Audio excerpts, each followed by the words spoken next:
So we want to talk to you about the ileocecal valve and polypectomy and recurrence. So here you see that there's clearly something wrong with the, what is probably the inferior lip of the ileocecal valve, or going around onto the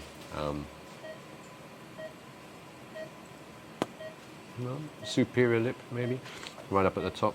My apologies. So anyway, here in the center of the view, there's something wrong with it, right? The rest of it's patulous and kind of large and bulky, and then this area is not normal.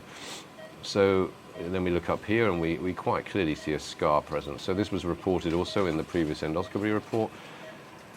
Immediately you need to use virtual chrome endoscopy here, because it's very, very difficult to see the distinction just with white light. And so this, you should use a cap, because you must have a cap to get the area to open up.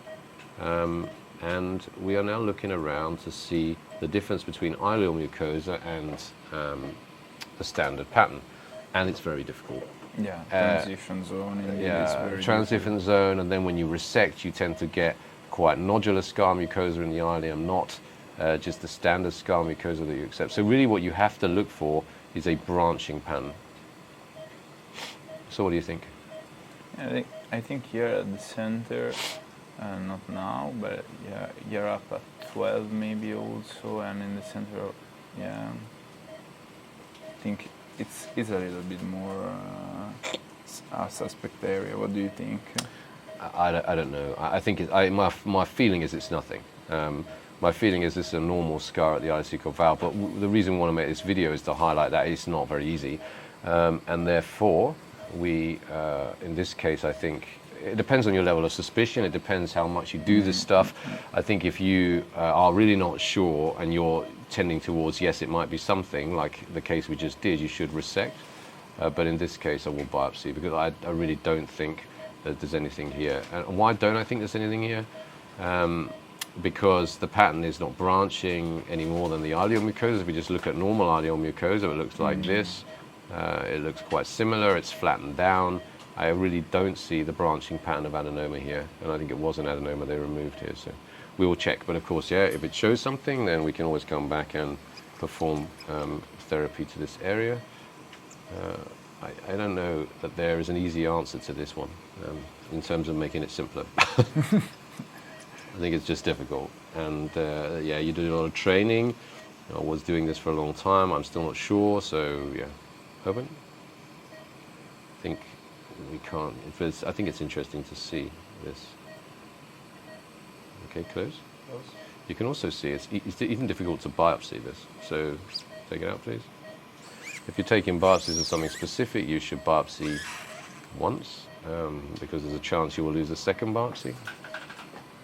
And that's a key message that should be out there for those of you doing therapy. Up at the 12 o'clock now, there's also kind of a flattened out zone, which may be part of the scar, so we should also biopsy that.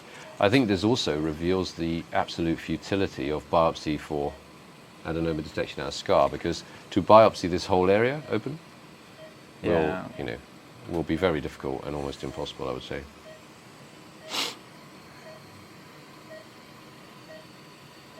So if you want to do something close up, use a cap, try and get in there. If you really can't do it, then the next thing is water. But I think this is good. Go here.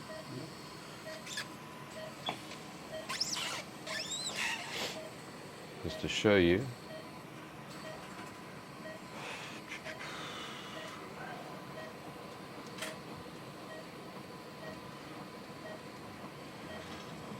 So now with water, because I already biopsied, it's not so easy to see. Maybe you would rather have it in the white light.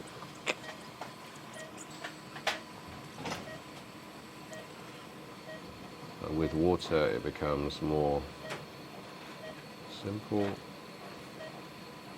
Apart from it, becomes less simple to see the biopsy forceps, perhaps. Hold, please. Open. Open. Close, please. Shoot. I do think you get more visualization underwater. So that's another technique to use if you're not sure. Okay, thanks very much for watching.